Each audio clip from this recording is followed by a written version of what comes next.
What's down? It's your boy Calliope Var, man. I just jumped off the porch with Dirty Glove Bastard. Oh! What up, Calliope Var? What they I'm an Uptown. All right, so we got the one and only, a day one DGB family member, by the way, man. Calliope Var, man. Welcome, bro. What's down with you, baby? How you living? I'm feeling great, bro. How about yourself today, Man, too, I'm good, man. On top and going higher. Yes, sir, man. Long overdue for this, too, man. Facts. You know I don't like talking too much. Yeah, but you're here today, man. Facts. Yeah. You want to go ahead and shout out your people sitting behind you today, too, man? Oh, man, right now we got the hot boys of Common, and we missing one. So we got Rude Jew right here to my left. We got Shotty Feel Good. We got Mario the Entertainer. Mr. You a Whole Hope, you dig? For sure, man. Yeah, we go. Oh, we missing my nigga. Who we missing? Oh, we missing Two Real Mac That Feet, Donovan, you heard me? Where he at? Shout out. Aren't we on tour? Where's he at? Stuck in Killer, you heard me? Nah, bad, man. Yeah, we're going to get to the tour and everything in a minute, man. But, you know, Var, we got to break it down, let these people know, you know, where you from, man, and all that shit, too, bro. I'm from Uptown, New Orleans, Calliope to be exact, you heard me? Yeah, man. So talk about your experience growing up there, too, man.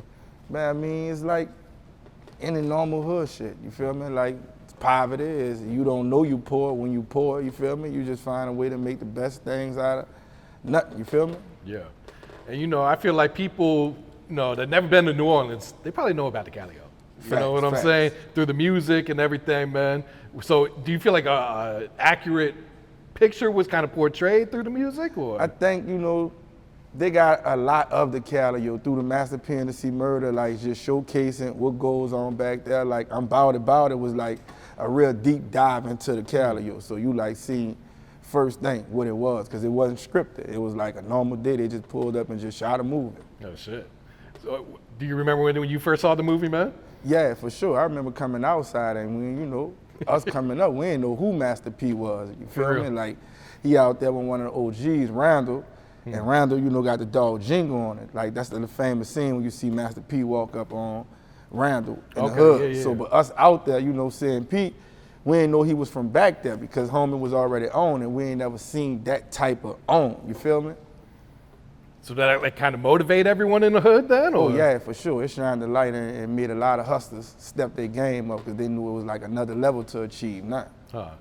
Now, did it bring like unwanted attention to the Calliope then, or? I mean, the Calliope was already, they was the unwanted attention. So it ain't like no bad attention could come over there because they was the attention you was trying to avoid. Yeah.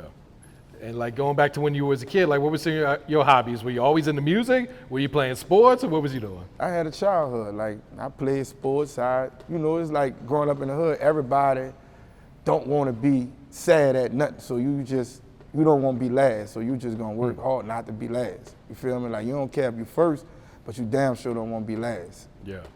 And when would you say you jumped off the porch then? How old were you? I jumped off the porch like 14. Okay. And what would you say were like the circumstances that led to you jumping off the porch at 14 then? At 14, it was just like you want to change your situation. You feel me? But it was an era where everybody you know was jumping off the porch. And you come from being broke one day to having a pocket full of money. So that was intriguing. You feel me? Yeah. And when you jumped off the porch, did you have any type of guidance out there? Did you have any big homies, OGs, or anything like that? Before I jumped off the porch, I really studied the game for like 30 days. I watched everybody, how they move. I seen people like fumbling, seen people get jammed up, bust up, like you just paid attention. So by that 30-day run, I felt like I knew what it was now. So by the time I was out there, it's like I just skyrocketed. Oh shit, really? Now, you know, watching and jumping out there is two different things though. So like what's some of the adjustments you would say you had to make though on the fly? I mean, by paying attention from the sideline, you seen where violating the rules get you. So everybody who violated the rule got punished. Yeah. So long as you play by the rules of the game, you was gonna have your way with the game. That's what life, period. Okay. Now I was watching some of your other interviews and you referenced someone named Dodo. Yeah. Who was Dodo, man? What keeps telling? Dodo Tough Guy Records, like it was Dodo, like you might hear Master P Murder rap about Dodo, like he was one of the ones. Yeah. You feel me? Just one on one. Like I said, a hustler, turned to a music exec, felt like he could do it. And I remember a call, we sitting on the porch in the project and Dodo get a phone call saying he just sold 500,000 albums. True. You feel me? So for somebody who don't got no knowledge of a music game to go and gold, you feel me? Like Dodo that's how special he was. Now, that's hard right there, man. Yeah. Facts. And what would you say were like some of the not circumstances, but like trials and tribulations you gone through once you jumped off the porch too? I mean, they tell you the good things, but you know the setbacks that you gonna have. You know, you gonna get a bad pack. Somebody that you love gonna lie to you, and you gotta learn to remove your feelings from life. Cause the people that, you know, you thought had your best interest, you know, you learn everybody's just trying to get ahead. And some people's circumstances make them choose to be a foul person. You feel me? Like that jail, but you know, they tell you that's the options before you get in it. They say you either gonna die or you gonna go to jail in this. You feel me? Only a few gonna make it through them cracks. And you're one of those few that kind of made it through the cracks then too, man. You so did. what would you say were like with some of your keys to, you know, being able to make it out of that type of environment? Man, staying consistent and persistent. And like you said, following the rules. Yeah. Making sure, you know, you play the game how the game go. Yeah. And looking at the new generation today, what's your thoughts on that? Do you feel like they're playing by the rules? They got that morals and respect that was kind of taught to you? I think the rules got broken by the generation, like my generation and generation younger, because we were still growing, but we making kids while we growing. So them kids growing with no fathers. Their mother still trying to figure it out. You feel me? So they ain't really got no foundation. Now, do you be talking to the kids in the neighborhoods and everything too? Yeah, for sure, for sure. We got the whole foundation in the project, so we make sure we keep a hand on that. And what do you feel like are some of the biggest challenges the kids these days are facing right now today? Financial, like they wasn't built in a hustle. They was built behind these TVs and, you feel me? So it ain't really no hustle. They don't interact. Yeah. You feel me?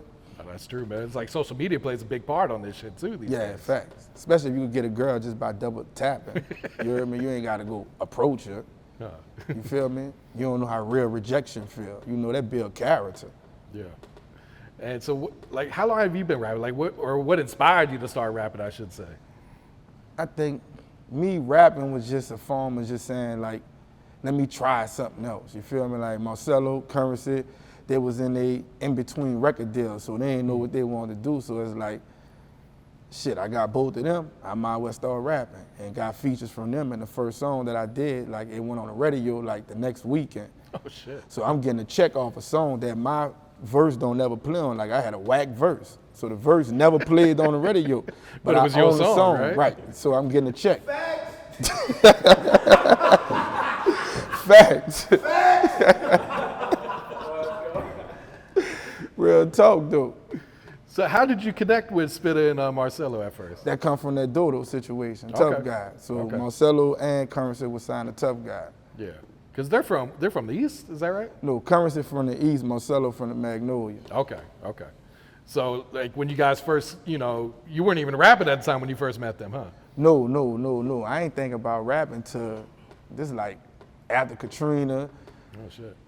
Situations start just caving in. Like I said, I got two people that rap. I'm already funding music at this time, so it's like, let me give it a shot. Yeah.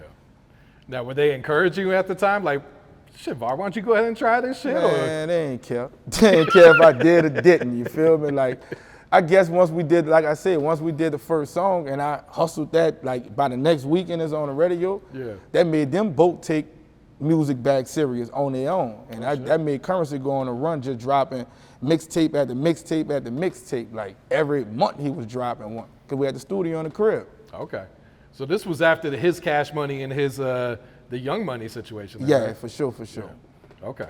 And so, like, what's their reaction when you call them to the studio the first time? Like, yo, I got a song I want y'all to jump on. The studio is in the crib, but the producer, he making beats that he want Curren and Marcelo to rap on. So this man that charged me £1 of weed for 3 beats. You heard me? So the 3 beats that I brought from him, I went and got a big rap out of my project, which was Chaotic at the time. He was signed to Soul to Slim. Then that's one beat. Then the next beat, I got Curren and Marcelo. And then the next beat, I got C Murder on it. So it's like, all 3 songs, they just took off quick. Oh, shit. Now, when you say £1 of weed, are we talking mids? Are we talking Jero? Like, what were we selling back then? We talking Reggie. Facts, Reggie. Shout out Track Addict, man. Yeah. So did you?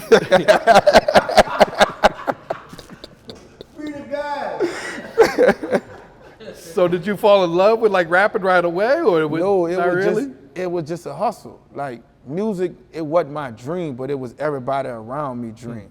So I knew if I was gonna start a label, it got to be built off somebody who gonna go hustle, and I knew who else gonna hustle but me. Okay. So I just wanted to make sure I bring my label to a level, then sign artists and let them reap that.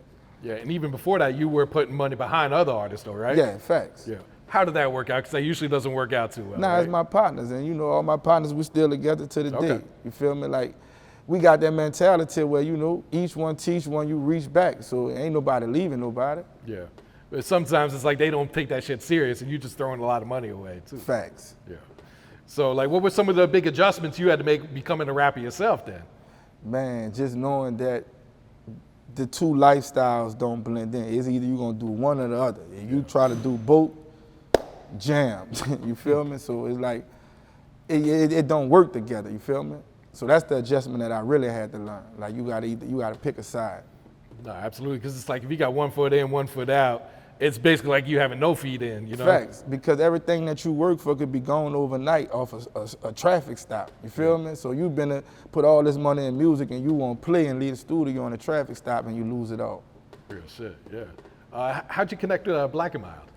Oh, BlaqNminD, I met BlaqNminD through Dank, you heard me? Like, first I met BlaqNminD because he was DJing in a club, and one night I wanted my record spent and he was like ignoring me, so it's like, you Uptown, you feel me? So it's like, we about to pack that shit up out of here, you got to go, you feel me? But one of the homies vouched for him, so I went to the studio with him, heard some beats, and it was like, yeah, we just locked in from there. Oh shit. Talk about building up that chemistry, because y'all got some hits, man. Facts. Yeah. So like, what was it like working in the studio with him and all that? I mean, me and Black click is at the track at the Dickie left, like Dickie went working with BG, Juvenile, he moved on, you feel me? So me and Black, we just locked in, and just like being in the studio every day, we just built the chemistry. And what's it been like watching his career go so fucking crazy these past few Black years? been going bananas. Real shit. For real. So you said one of the first features you got was C Murder, right? Yeah. How did that come about then? You know, C Murder home team, you feel me? So it was nothing but a phone call, really. It's like, yo, I got a song I want C on, and like, send it. And that was C was home between his charge, like he was out on, like I think it was bond for the murder charge that he's serving time on, but he had like a year span that he was home, so it's like C was working. Oh shit. Did y'all get in the studio together, or was that something you just sent over? Nah, to he was on house arrest, so he couldn't even be around, nothing. Okay, so y'all couldn't shoot the video or anything, huh? Nah. Okay. And how did the song Uptown, that was just you and BG at first, right? First it was me and BG. Me and BG was working on an album before his situation. So we was working on the Uptown G's, me, him, and C2. Damn. So Jeezy got jammed up, like right in the middle of the CD. So I just had the song, so like I was still bubbling and ran into Juvenile. He was like, let's work. So me and Juve got in the studio and cooked that up. Nah, that shit crazy right there, man. Facts. To have a song with BG and Juvenile? Yeah. That's major right there. Have you been able to talk to BG since he's been home? Yeah, I talked to him. Okay. Did y'all talk about like maybe shooting a video or just on to some new shit? Or? Nah, I'm on to these movies and shit now. So, you know, he got a few scripts that he wrote. We chopped it up about that, you feel me? But I told him I ain't ready for that yet.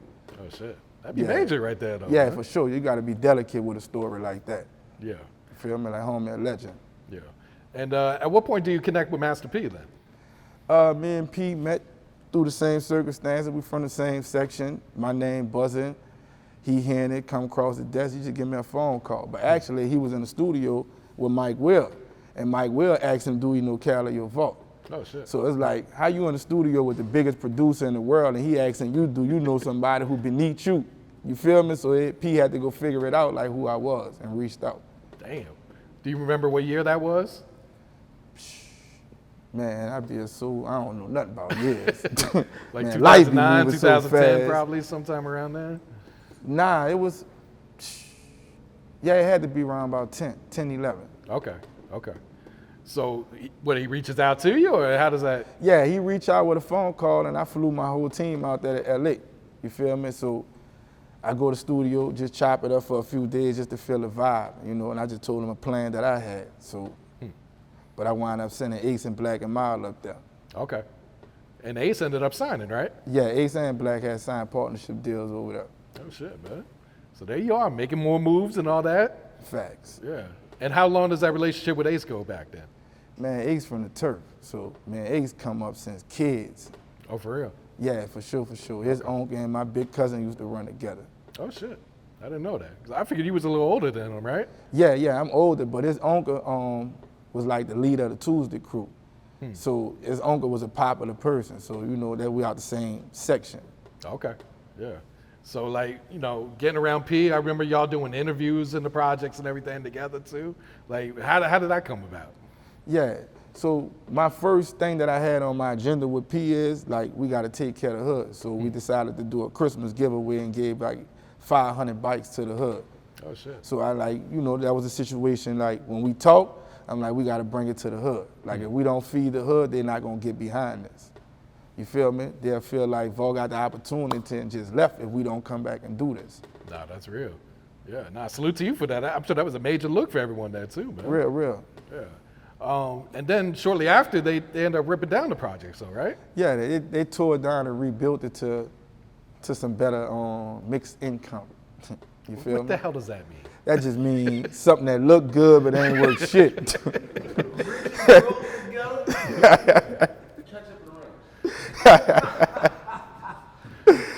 But the people that used to live there, did they get first dibs on the new houses there or no? Yeah, the ones that wanted to come back, they came back. Okay. Some, you know, got a chance at a different life and just chose to stay where they was displaced at. You feel me? Okay. What's New Orleans looking like today, man? Man, New Orleans is different, man. Man, what does New Orleans look like? New Orleans looks like corruption. A whole lot of money and a whole lot of shit ain't happening. We just got lights on the bridge down there. 20 million. 20 million on lights. And they put Home Depot lights on the bridge. We got big ass holes in the street that if you hit the pothole, you liable to go to another fucking dimension. Bruh. That be like Mario Brothers. Bruh. But no cap. The city, but it's headed in a good direction, you know what I'm saying? Like you got Ride 49, he taking off. Yeah, the Pelicans doing good. Like we got some good looks for the city.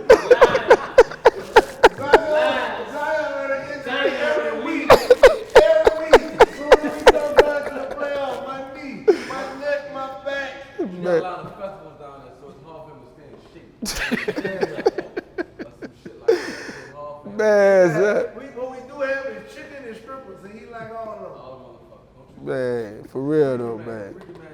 Oh, Man, New Orleans, we headed in a new spot though. For real though. Okay. Like we finally getting our foot back in the door on some music. You feel me? Yeah, Like, that was the next thing I wanted to ask you about. Like, what's going on in the music scene? Because y'all had a huge run in the 90s, early 2000s where New Orleans was on top of this shit with, you know, No Limit and Cash Money. yeah, facts. But it man. seems like it's been a while since I guess Rob 49, he's really out of here too. But Yeah, it's been for sure. like a while before, like, you know, it's been some top artists from New Orleans. What I'm really seeing in New Orleans getting behind a lot of local artists now. Like they got local artists that's starting to get booked.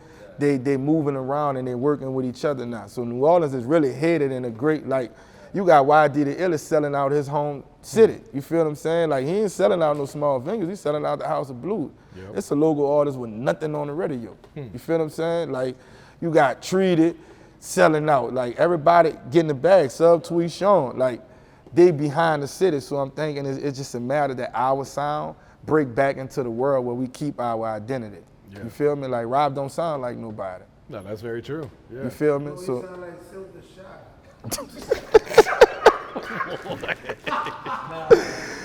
man, Nah, I just fucking with Silk sound like G Herbo. man.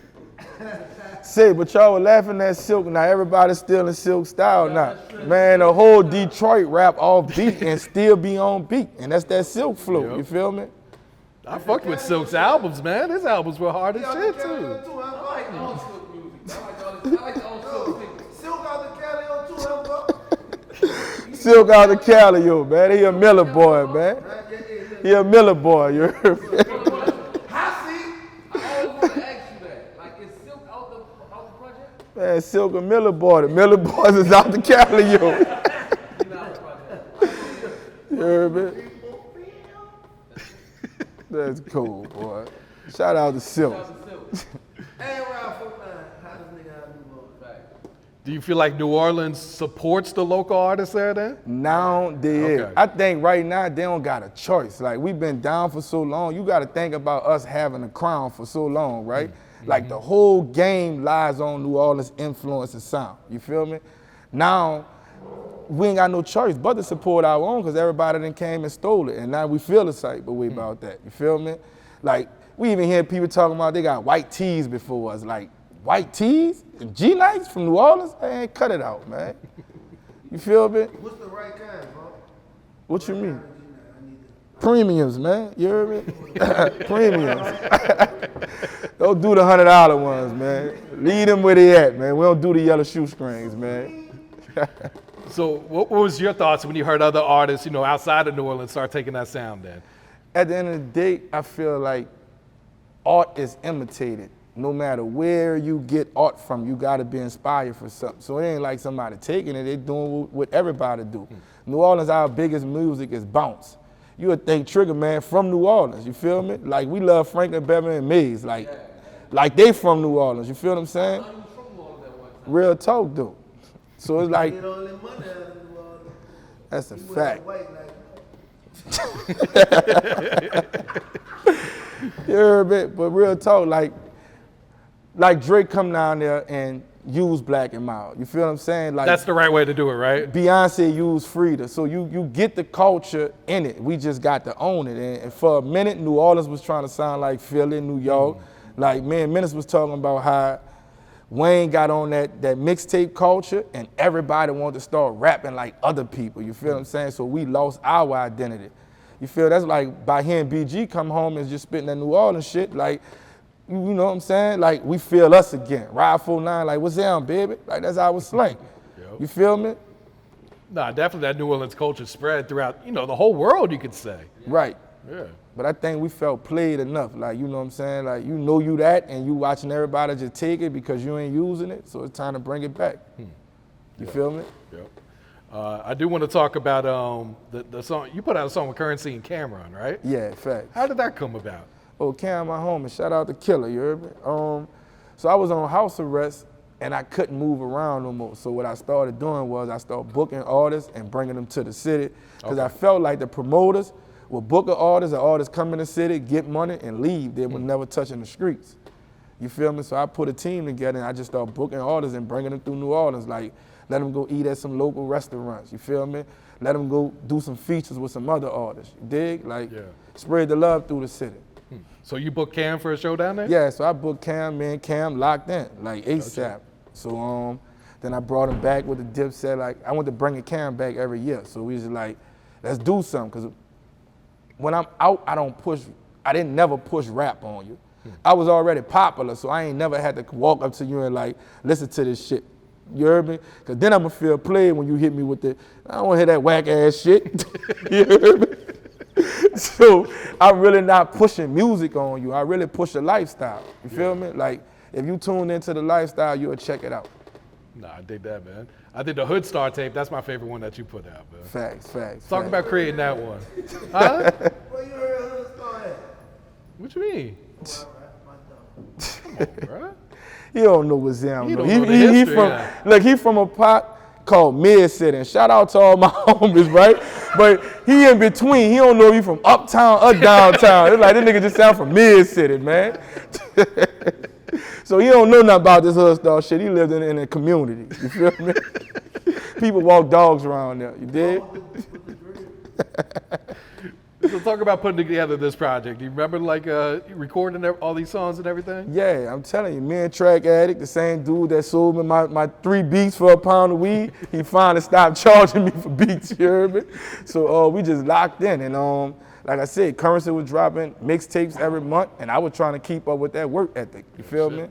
Like, it became, I wanted to get better, you feel what I'm saying? Because like I said, nobody don't want to be last.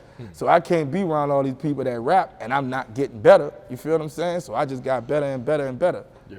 And by the time I got to my best, cuffs. Oh shit. What year was that? I think I got locked up in 2014. Oh shit. How long did you sit down then? 15 months. Okay. And when you jumped out, you went right back to the music, or? When I jumped out, I think I was done with music, but because me and my artist was locked up at the same time, but he come home right before me. So by the time I come home, he was already in the studio getting back at the swing of it. So I'm like, it don't make sense for me to rap because he's really talented. If I rap, it's like I'm taking the light away from him because I don't have passion for this shit. Like the streets want me to rap, but that ain't the lifestyle I want for myself. You feel me? Like I wanted to be the exec. So I put the house on him and then he wound up getting killed. Oh shit. So we probably was home like 3 weeks together. Was that BTY? No, that was Tokyo. Oh, okay. Yeah. Yeah, BTY, he probably, I think that's like 2 years after Tokyo. Okay. But we had to swing BTY to Black Balloon because street politics. Because he was supposed to sign a Hoodstar, but the street politics. Oh shit. Damn. So like, losing Tokyo, like how'd you deal with that at the time, huh? Man, losing Tokyo, I was just getting back in life. You feel what I'm saying? Like you gotta imagine turning yourself and leaving from a luxury life to go and do that and then come home to get reinserted into society. So by the time Tokyo, we just got back in emotion. And that happened, that just took me off my feet because I didn't know which route I was gonna go now. You feel me? Like, I guess it's back to rap. You feel me? Yeah. Talk about Slugger, man. How'd you link up with Slugger? Slug, man, that's my little cousin, man. Like, we reconnect at his dad's funeral. Oh, shit. So when he come down for his dad's funeral, he telling me he rapping, and, you know, I come out here and he running with Bankroll, and he in the mix out here, you feel me? So he made the link between me and the 9 out here, and he won't rap. And it's like, if you don't know how to rap, I don't really be pushing that on you because there's so much other shit you could do. But Slug just was adamant about rapping, and he just would keep spitting that whack shit. And that whack shit finally got better, you feel me? Like real talk though, because you gotta, and I be telling these niggas like, art, you can't say if it's good or bad. Because what you don't like, somebody else might like the shit. Yeah, it's you all feel what I'm subjective, saying? yeah. So I don't, Slug went to getting away with the music. And like I said, he was working like non-stop. So I'd be a hater if I got all this access to the game and I don't sign him, you know what I'm saying, to help him further his situation. Yeah. And like you said, by the time I signed Slug, 3 weeks later, dead, you feel me? Yeah, that shit was a huge loss, especially for us too, because we was working with him so close too. Facts. Yeah, long live my Rest boy in Slug. peace, man. Slug, you heard me? For sure, man. I gotta ask you about Dow Jones, man. How long y'all two been rocking with each other? Man, me and Dow Jones, we met around the time when 5150 was leaving out the game. Okay. So 5150 knew he was making this exit from the game, so he was just lining me up with all the people he was doing mixtapes and was coming up under. So, you know, me and 5150 like ran that circuit of that internet music, that live mixtape, that Piff, Dirty Glove, Bastard, all with the other, what the other one name is? Damn, Now Right? Not right? Yeah, so it was around that era. So, Yeah. you know, me and 5150, we was cutting up, but 5150 just decided to walk away from the game. So it's like, me and Dow up now, you feel me? So he told me make sure I lock in with Dow. And me and Dow been locked in since then. Nah, real shit, man. Shout out my boy Dow, man. For real. I see you been working a lot with Mac, man. Yeah, for sure, for sure. Shout out to Mac, man. Like, how long y'all been rocking each other? Was that when he came home, or? I met Mac when he come home, and I told Mac my first time meeting is like, man, I feel like I knew you my whole life because I was raised off your music. You feel what I'm saying? So I had got into the promotion lane. So me and my partner made a bet that I can't sell out Mac. You dig? So I was like, all right, we gonna bet that. Then he give me a cheat code because he tell me they got this other guy that wants to be a part, right? So I'm like, who? He like, they got Menace. Like, Menace? He like, you know him? Like, nah, I don't know him. You heard me? Like, I'm gonna introduce you to him. You heard me? I'm like, man, I don't want to meet no nigga. He like, man, I'm telling you, he a cool dude. So when he introduced me to Menace, he don't know this my partner already. You feel me?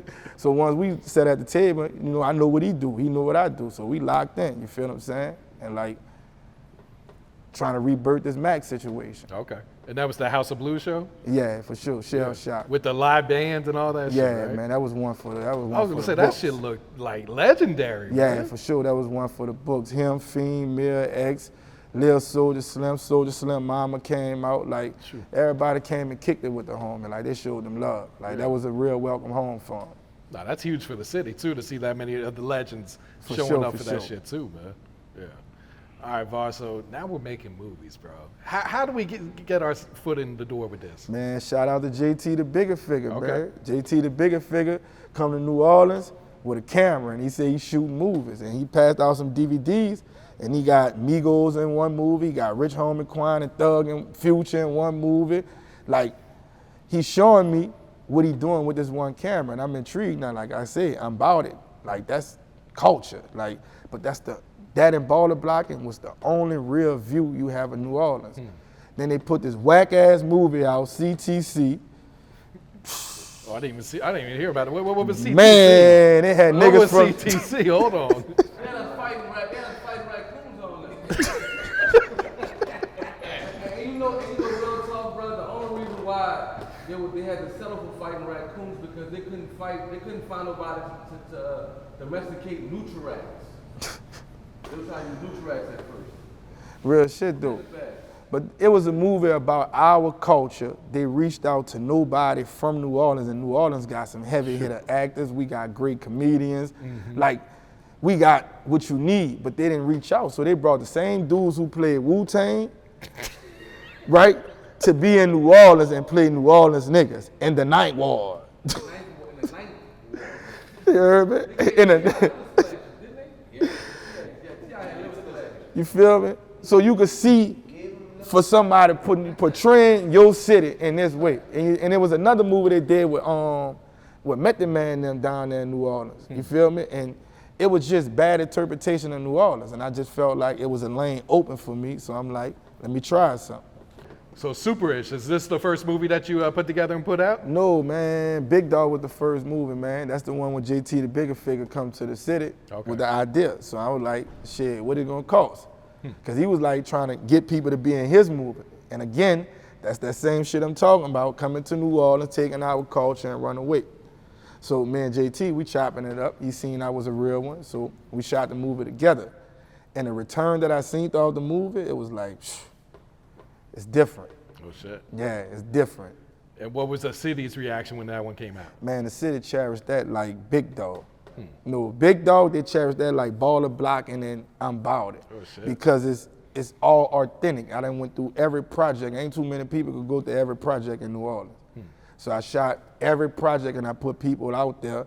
So, cause every project in New Orleans got their own lingo.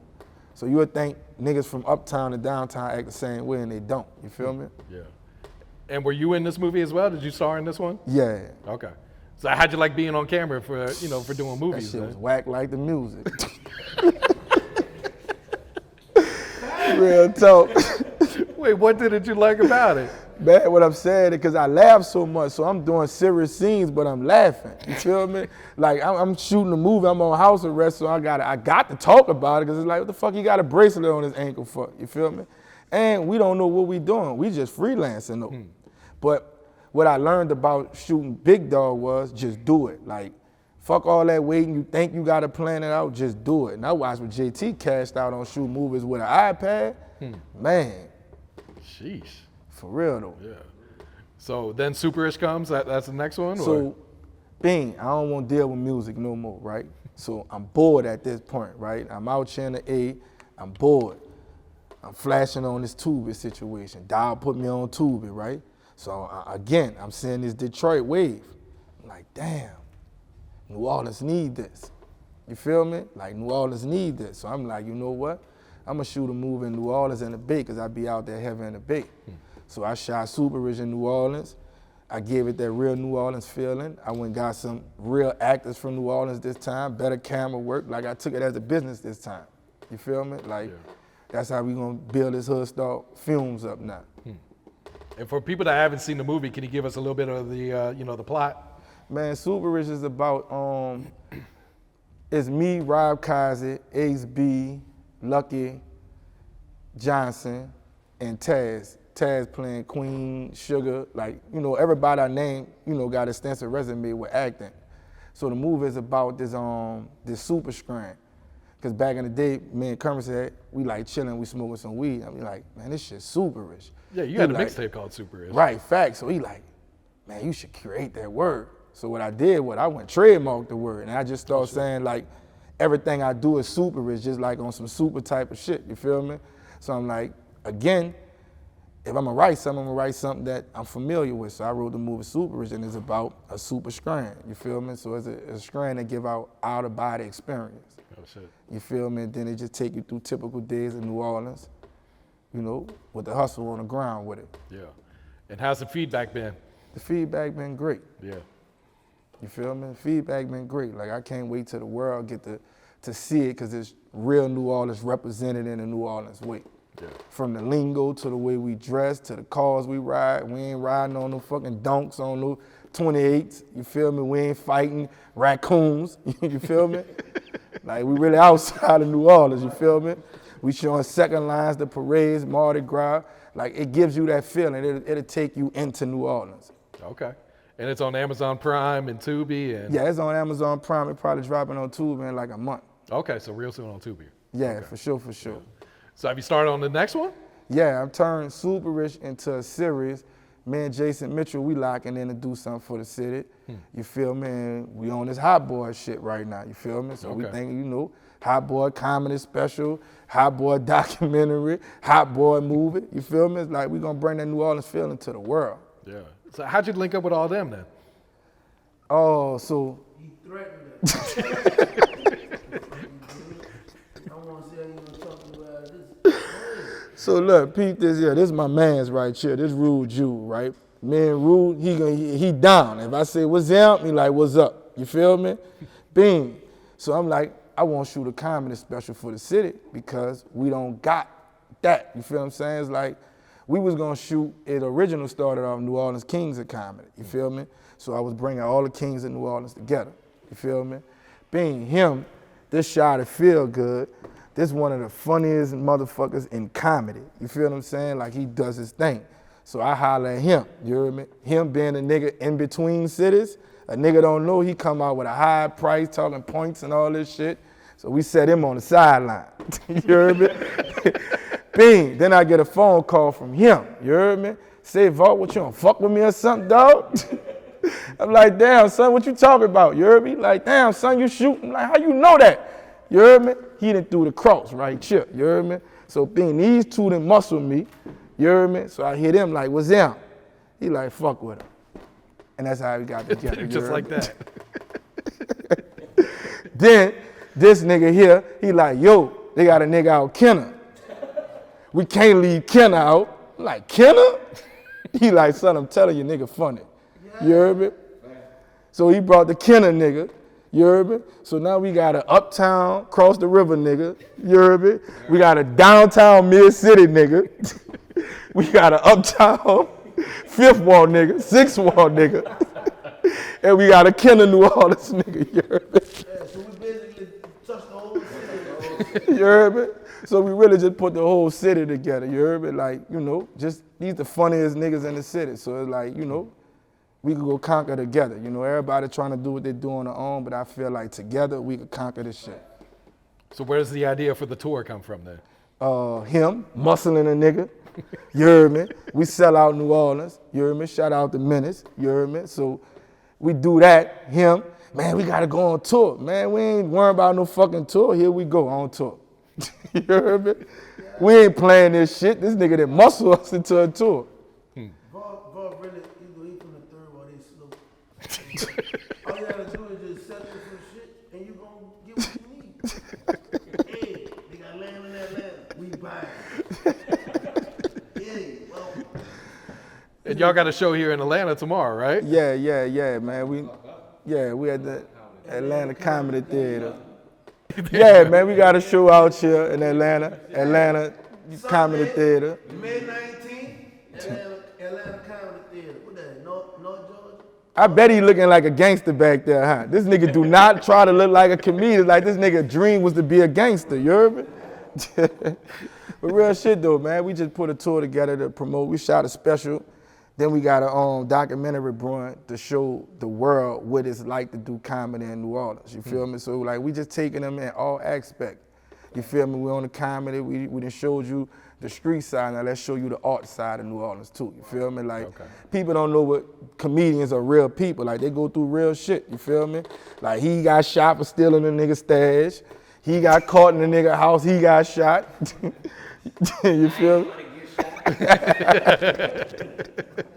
And I ain't trying to shoot nobody. You feel me? But real talk though, man. It's like, you know, comedians real people. So we just want to bring you inside their life, you know, see the shit they go through trying to make it. I got to ask you guys, how's the crowds in New Orleans? Is it an easy crowd? Is it a rough crowd? That might be the toughest crowd in the world. Because everybody think they funny. Right. That's the thing. That's like we conquered that shit, but you understand, like New Orleans is filled with different personalities. And that's what makes us. That's kind of makes us strong as comedians because, you know, shit, we gotta get these people to take us serious. You feel me? So I think we did a real good job of that. You know what I'm saying? You gotta come out. In New Orleans, you gotta be funny. You come out on the stage, they want you to come out straight funny. Up, dump, up, down on that. Nigga, you better be funny. And like social media shit don't matter when it's time for the stage. Yeah. You feel me? You know, they want real. Now, don't, like, to other comedians, don't think it's a New Orleans crowd that we some country bumping. Come down and say comic shit. It's not gonna fly. You gotta come with them real jokes. Man, shout out to my homie Zip, man, real Detroit, man, because I don't know what this cat talk about, some country bunkins. I did my first show in New Orleans, but a nigga shooting pool in the back. Come on, talk to me. Round! You know to the stage. We done done shows with no mics. I done a show in somebody's living room, right? And they had they dead relative cut out behind me. I didn't know he was behind me. And I backed up into him. All hell was real shit. You feel me? Fact. I mean, then in New Orleans, bro, our comedy could turn into deadness. Like y'all, like in the world they might call it Joseph. We call that shit ripping. You rip a nigga too bad, you might have a funeral too. Yeah, for sure. Just like an ibuprofen. Man, I tell you. Growing up in high school, they'll tell you, everybody else will always tell you, like, growing up, you had to know how to rib, like it was like you had to know how to fight. Yeah. Like, Facts. Real shit. You know, like the toughest niggas was funny and a roast your ass. And you can't beat him up. That's a sad feeling. That's aggravating. Like, If you can't rib him back and you can't beat him up, Oh, you oh done man, for, shit, you gotta learn how to come off the hip with it. You heard me? Ask him why he got shot. You heard me? That fucking sweater gang banging on me back there, man. But comedy is high and it's rising in New Orleans because it's such, you know, New Orleans is dark. It can be a dark place. That's why comedy is charity. It's like it's going up and up. It's real heavy. It's like the market is getting heavier and heavier. The fans, the people, they're reacting to it real well. You feel me? So we help grow that market. You heard me? Like I'm gonna say it right here. We the forefathers and a few more other niggas of New Orleans comedy. We help raise it. Like real shit. Why you had to say a few other niggas?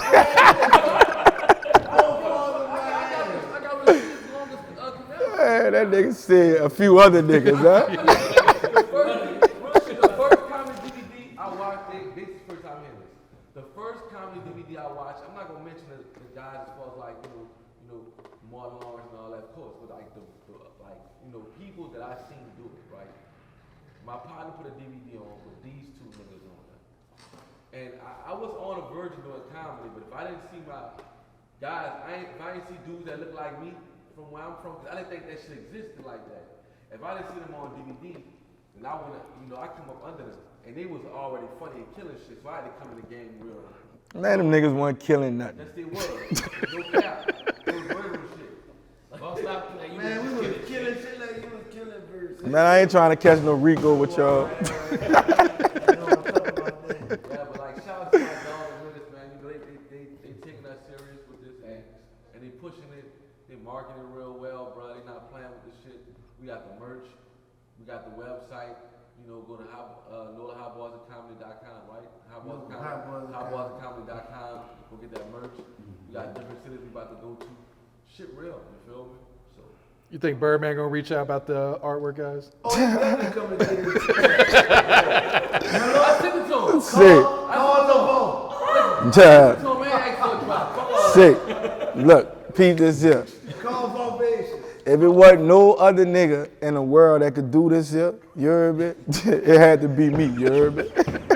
Right. If it was no other nigga that could do this here, you heard me? Because the nigga know like, man, we fuck with Juba, we fuck with Wayne, we fuck with Turk, we fuck with BG, you feel what I'm saying? Like, we got all real relationship with these people, you feel what I'm saying? Like, we really the ones in that city too, though, you feel what I'm saying? So we ain't trying to, you dig? But we just letting the world know, you know, it's New Orleans, man. We hot boys, you know what I'm saying? Like, it's too many hot boys out there. Too many people swagger jacking us and stealing us, you heard me? We gonna own that, you dig? I dig it. Nah, it's great for marketing, man. Like, Yeah, when you see that cover, like, wait, what the fuck is this? Yeah, for sure, though. You heard? Shout out to Stunner, you heard me? We need that shout out. Flip ball. You heard me? Flip ball cousin. Var, what else you working on, man? What else coming up, bro? Oh, man, we got the distant relatives coming 22504. Like, you know, we just in this film business heavy right now. This and this hot boys of comedy is like, I think the world need to laugh, man. Niggas done shot up the club 1,000,000 times, they sold 1,000,000 bricks. Like, keep it real, man. We won't live life. You feel what I'm saying? So at this point, man, we giving y'all something to laugh for, something to feel good to. You dig? We didn't cry too much. Not real shit, man. It look like you having fun with this shit too, Var. Oh yeah, for sure though. When a nigga look like him, you think I can't have fun? Is that him on this shirt too? Oh, you guys? Oh. Bro, y'all twins, man. Real talk. You see where he look, we fuck with Stunner, you know what I'm saying? Shout out to the Loyalty Club, you heard me? You dig? You got a shout out you like to give before we wrap it up? Oh man, just shout out to all the homies, man. You know what I'm saying? Like Hoodstar Films, Hoodstar Entertainment, like we here. You heard me? Like, it's our turn. New Orleans, we back where we need to be. Fuck where we used to be. You heard me? Shout out to Stunner too, you heard me? Flip boy cousin. What's up, Calliope Var? What they holler? I'm an Uptown, I'm an Uptown, nigga. What they